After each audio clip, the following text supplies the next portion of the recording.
उन्होंने कहा नारद जी ये बताइए संत कृपा ऊंची होती है या भगवान की कृपा ऊंची होती है? संत की कृपा ऊंची होती है या भगवान की कृपा ऊंची होती है? तो नारद जी ने कहा कि भाई संत की कृपा ऊंची होती है। यदि आप पर संत की कृपा हो जाए तो भगवान तो आपके पीछे पीछे डोलेंगे, क्योंकि शास्त्रों में लिखा है गुरु गोविंद दोहु खड़े काको लागू पाए, बलिहारी गुरु आपनो गोविंद दियो बताए। इसलिए संत की कृपा ऊंची होती है। नारद जी ने कहा इसका प्रमाण मैं हूं। अब नारद जी व्यास जी को अगले जन्म अपने पूर्व जन्म की कथा बता रहे हैं। ध्यान देना सज्जन। नारद जी कहते हैं हे व्यास जी इसका प्रमाण मैं हूं। मैं आपको अपने पूर्व जन्म की कथा बताता हूं। मैं अगले जन्म में एक दासी का बेटा था। एक दासी का बेटा था, नितांत दासी। मेरे जन्म लेते ही मेरे पिता गुजर गए। मैंने अपने पिता का मुख नहीं देखा। तो मेरी मां मुझे लेकर एक सदगृहस्थ अर्थात साधु है, लेकिन वो गृहस्थ है। उनकी पति पत्नी भी है, उनकी पत्नी भी है, बच्चे भी हैं। साधु तो है लेकिन गृहस्थ है, इसलिए उन्हें सदगृहस्थ कहा जाता है। तो सदगृहस्थ ऋषि के पास गई, संतों के पास। उनके पास जाकर कहा बाबा क्या आपके आश्रम में मुझे कोई सेवा मिलेगा? क्योंकि मेरे पति नहीं है, मैं विधवा हूं और मेरे पास एक छोटा सा बालक है। हे बाबा हमें कुछ नहीं चाहिए। मैं आपके आश्रम में सेवा किया करूंगी, झाड़ू लगाया करूंगी, पोछा लगाया करूंगी, भोजन बनाया करूंगी, पानी भरकर लाया करूंगी। इसके बदले मुझे कुछ नहीं चाहिए। केवल 2 वक्त का हमें प्रसाद मिल जाए अर्थात भोजन मिल जाए, हम दोनों मां बेटे को। उस साधु ने कहा बेटी स्वागत है, आप भीतर जाओ और हमारी पत्नी के साथ मिलकर काम करो। तो मेरी मां मुझे लेकर उस आश्रम में उस साधु बाबा के पत्नी के पास गई। तो उनकी पत्नी ने कहा है बेटी जरूर तुम हमारे साथ रहो, आश्रम में झाड़ू लगाया करो, पोछा दिया करो और 2 वक्त का प्रसाद खुशी खुशी पाया करो। नारद जी कहते हैं कि संतों के आश्रम में प्रातः 4 बजे से लेकर रात्रि तक सिर्फ संत की वाणी बोली जाती है, सत्संग हुआ करता है। अब संत है भाई तो सत्संग करेंगे। हमारे पास संत आते हैं तो संत को हम क्या दिखलाते हैं? बाबा ये देखो ये मैंने मकान बनाया है, इसमें इतना खर्चा हुआ, बताओ बाबा मकान कैसा है? बताओ मकान कैसा है? हमारे घर में सोफा लगा हुआ है, बड़ी महंगी है बाबा, बताओ सोफा कैसा है? संतों से ये पूछा करते हैं। लेकिन संत जब एक संत दूसरे संत से मिलते हैं तो आपस में सत्संग ही किया करते हैं। तो उन संतों के घर में कई संत मंडली की टोली आई। बरसात के समय में ये जो सावन भादा आश्विन कार्तिक है, इस 4 मास को हम चतुर्मास कहते हैं। चतुर्मास तो वो सभी संत आए चतुर्मास मनाने। चतुर्मास में साधु संत ज्यादा घुमा नहीं करते, वो एक जगह ठहर कर चतुर्मास मनाते हैं। और उस चतुर्मास में हरी सब्जी नहीं खाते, हरी सब्जी, क्योंकि उस समय हरी सब्जी नया नया उगता है और नया जो उगता है उसमें कीड़े मकोड़े भी पाए जाते हैं, इसलिए उसमें हरी सब्जी नहीं खाते। तो चतुर्मास मनाने आए और दिन भर सत्संग की बातें करते। मैं भी बैठकर उनके पास सत्संग सुना करता, मेरी मां भी बैठा करती और सत्संग सुना करती थी। तो सत्संग सुनने के बाद मैं इस निष्कर्ष पर पहुंचा कि ये सारा संसार जो है सपना है, मोह निशा जग सोवनिहारा, देख ही स्वप्न अनेक प्रकारा। ये सारा जगत स्वप्न है, कोई किसी का मां नहीं, कोई किसी का पुत्र नहीं, कोई किसी का पिता नहीं। और मैं उस संतों के पास जाकर कहने लगा, बाबा मैं भी आपके साथ चलूंगा, मैं अब घर में नहीं रहूंगा। और मेरी माँ भी को भी डर था। मेरी माँ भी आई उस बाबा के पास और कहा, बाबा मेरे पुत्र को लेकर मत चले जाना, क्योंकि मैं अब वृद्ध हो चुकी हूं और मेरे जीने का सहारा बस एक ही है। यदि आप इसे लेकर चले जाओगे तो मैं जीवित नहीं रह पाऊंगा। अब बाबा जी संकट में पड़ गए। एक तरफ पुत्र कहता, बाबा हमें छोड़कर नहीं जाना, एक तरफ उनकी माँ, बाबा मेरे पुत्र को लेकर मत चले जाना। तो उस संत ने मुझे बुलाया और कहा, पुत्र, उस संत ने मेरा नाम रख दिया रामदास और कहा, हे पुत्र तुमने सत्संग सुना? मैंने कहा, जरूर सुना।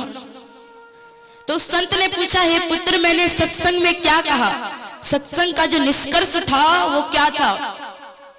नारद जी ने कहा, एक ही था, ये पूरा संसार सपना है, इसमें ममता नहीं रखनी चाहिए। संत ने कहा, पुत्र एक निष्कर्ष और था। तो मैंने कहा, बाबा मुझे याद नहीं आ रहा, वो आप ही बता दो। तो संतों ने कहा कि एक निष्कर्ष जो था वो यह था, मातृ देवो भव, पितृ देवो भव, आचार्य देवो भव। माता की सेवा करो, माता ही तेरी देवी है। और हे पुत्र तेरे पिता तो रहे नहीं, तेरी माता कैसे रहेगी? इसलिए माँ की सेवा करो। और जब माँ गुजर जाए, माँ नहीं रहे इस संसार में, तब तुम उत्तराखंड चले आना और वहां भक्ति भजन करना।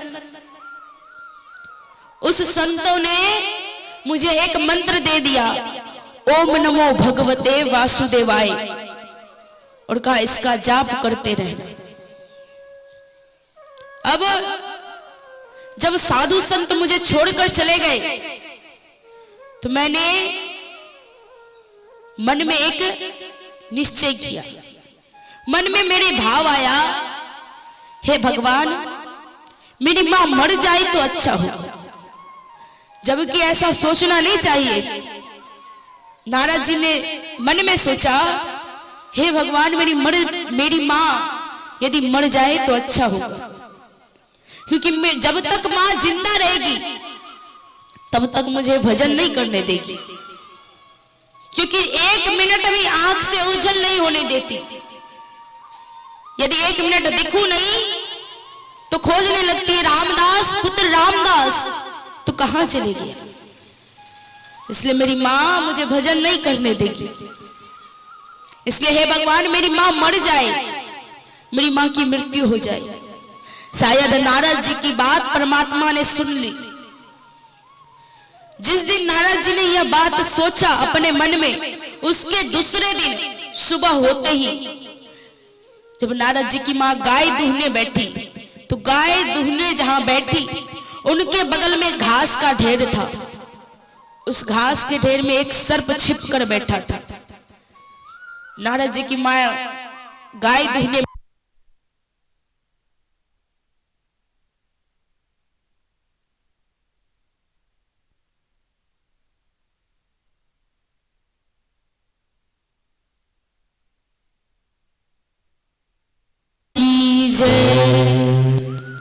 तो नारद जी ने मन में सोचा, हे भगवान मेरी मां की मृत्यु हो जाए, और उनकी बात परमात्मा ने सुन ली।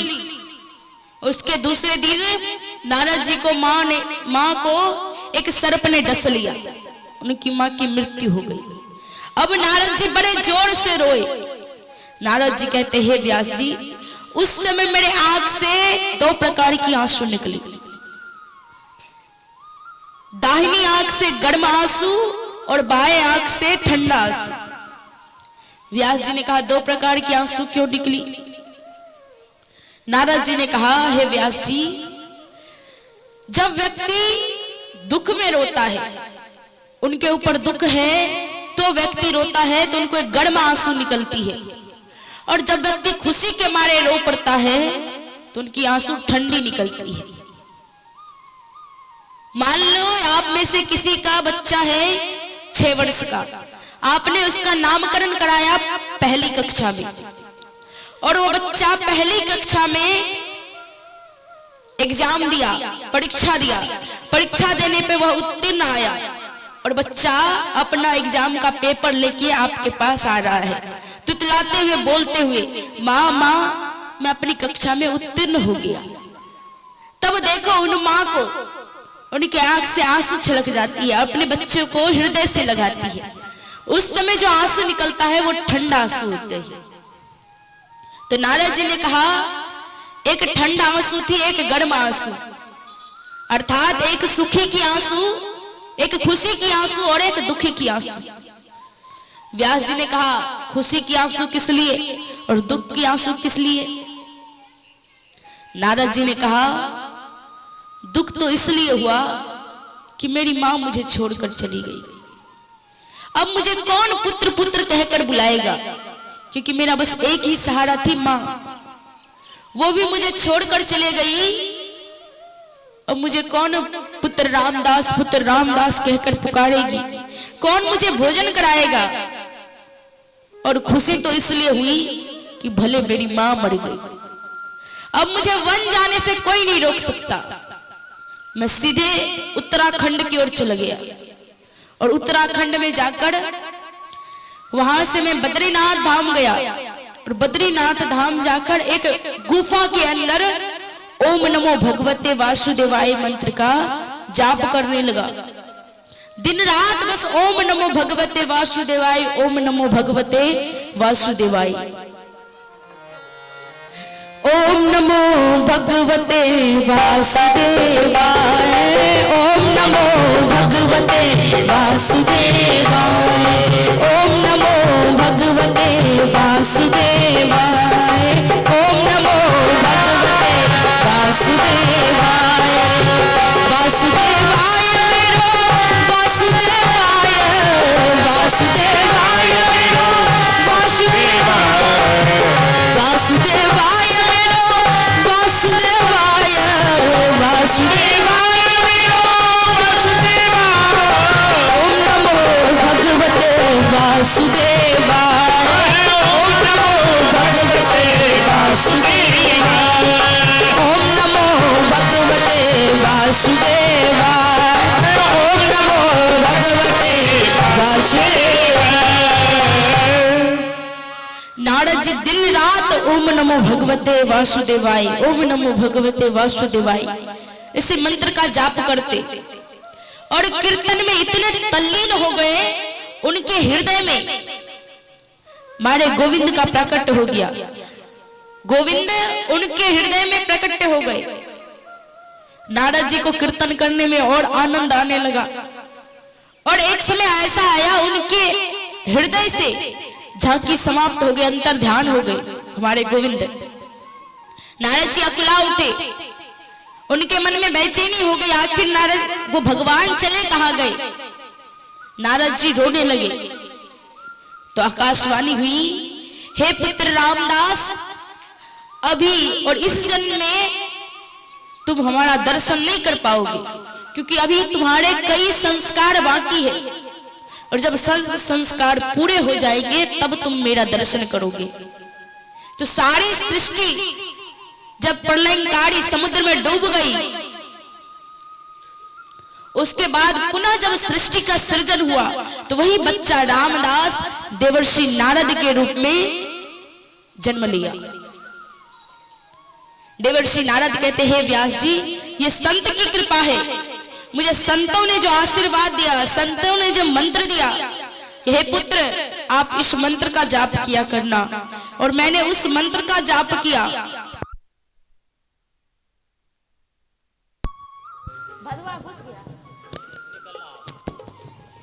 बोलिए बालकृष्ण लाल की जय। तो संतों ने जो कृपा की, उसकी कृपा से मैं वो बच्चा रामदास आज देवर्षि नारद के रूप में आपके सामने खड़ा है।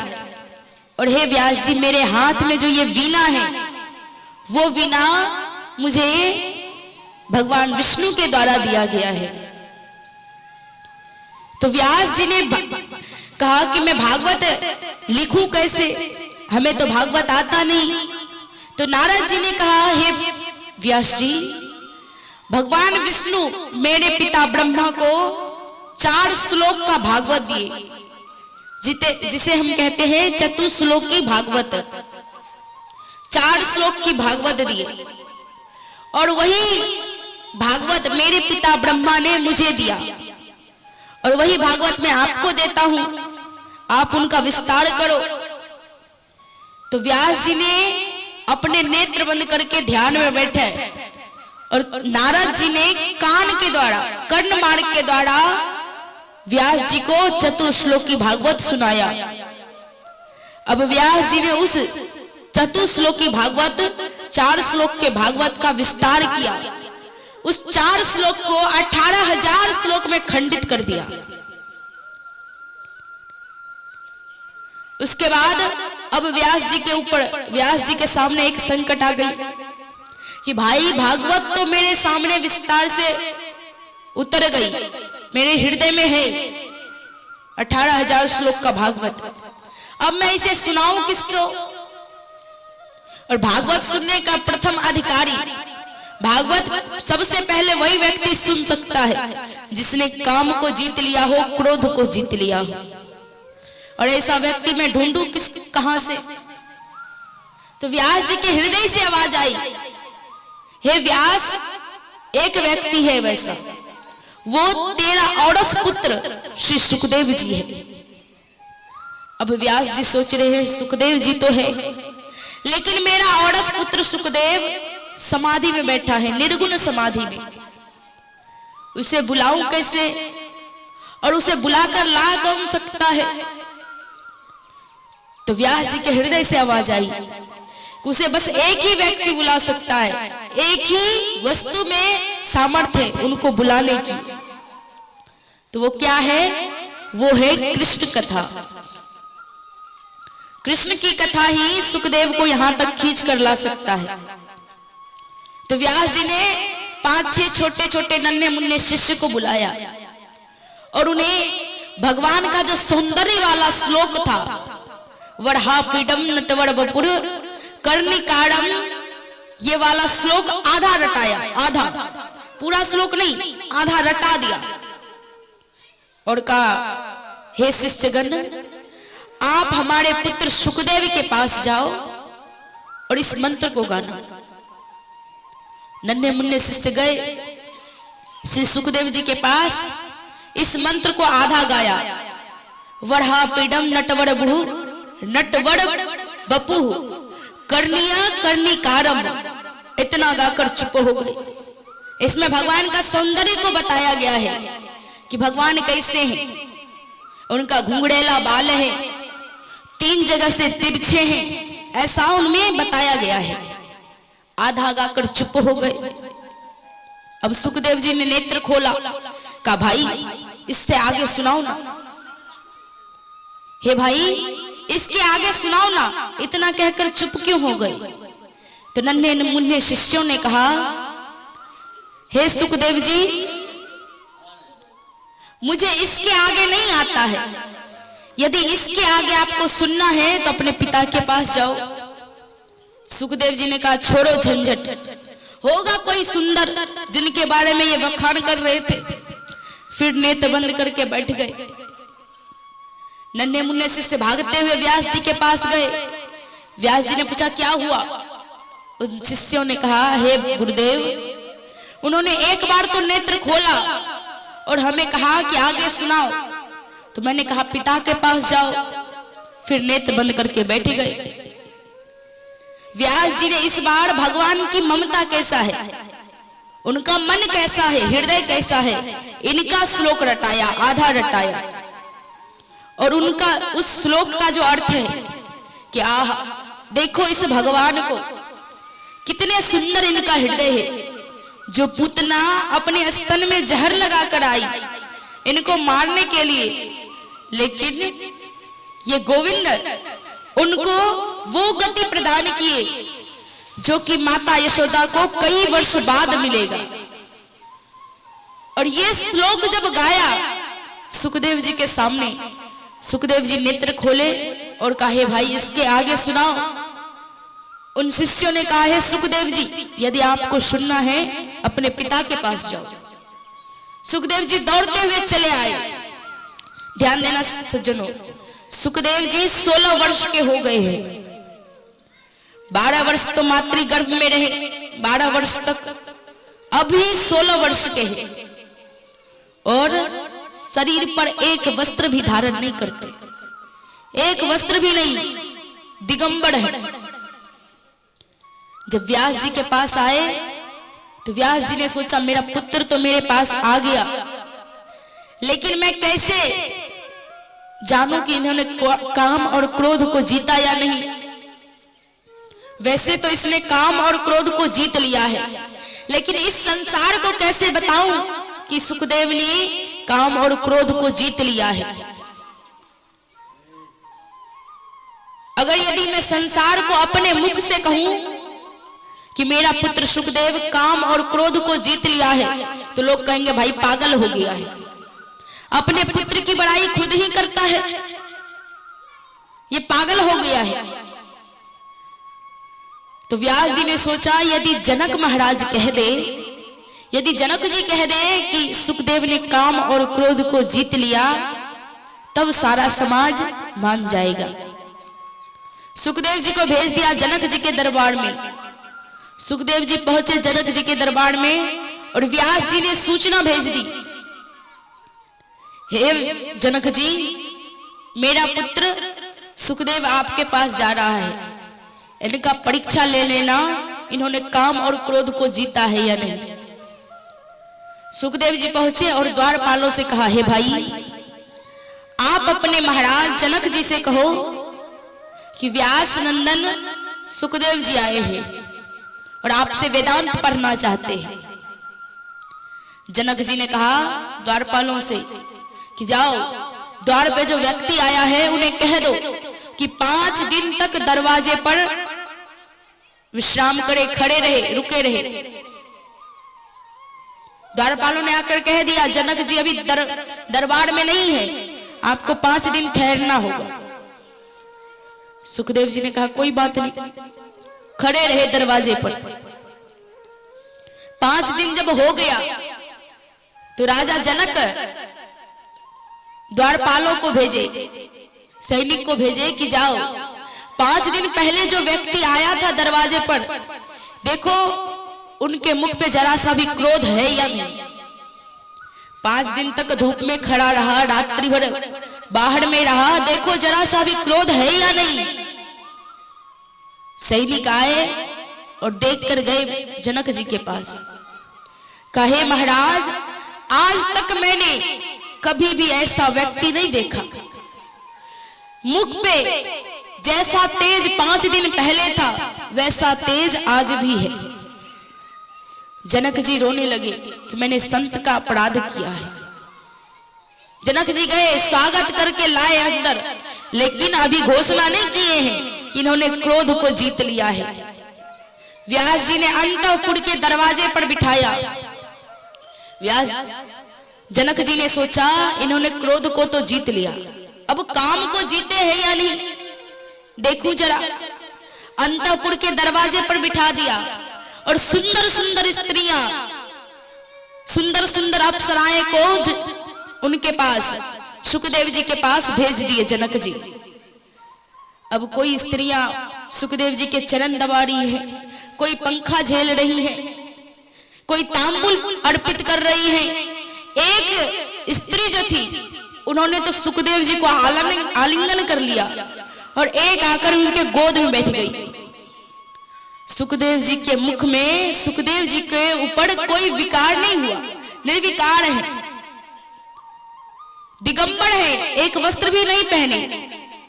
एक स्त्री आकर उन्हें गले लगा ली, आलिंगन कर ले, एक गोद में बैठी गई, फिर भी सुखदेव जी को तनिक भी विकार नहीं हुआ, निर्विकार। तब जनक जी आए और समाज में घोषणा कर दी, देखो भाई, ब्रह्मा की सृष्टि में पहला व्यक्ति है सुखदेव, जिन्होंने काम और क्रोध दोनों को जीत लिया। अब सुखदेव जी अपने पिता व्यास जी के पास आते हैं। व्यास जी ने सुखदेव जी को भागवत अध्ययन किया, और जब राजा परीक्षित को 7 दिन में मरने का श्राप मिल गया तक्षक नाग के डसने से, आपको राजा परीक्षित को यह श्राप मिला कि तक्षक नाग के डसने से आपकी मृत्यु हो जाएगी 7 दिन में, तो कोई भी यह उपाय नहीं बता पाया कि क्या करना चाहिए, 7 दिन में आपकी मृत्यु हो जाएगी, क्या करना चाहिए क्या नहीं करना चाहिए। तो सुखदेव जी आकर उनको भागवत सुनाए थे। अब सनकादि मुनि कहते हैं कि राजा परीक्षित कौन है, इनको तक्षक नाग के डसने का श्राप क्यों मिला। तो सुत जी ने कहा, वैसे मैं राजा परीक्षित की कथा को, राजा परीक्षित के जन्म की कथा को सुनाना आवश्यक नहीं मानता, लेकिन जिस व्यक्ति का जन्म की कथा, जिस व्यक्ति की कथा परमात्मा से जुड़ता हो, उसे तो अवश्य सुनाऊंगा। सुखदेव जी ने कहा, मैं राजा परीक्षित के जन्म की कथा सुनाता हूं, आप गौर से सुने। आइए थोड़ी देर कीर्तन कर लेते हैं।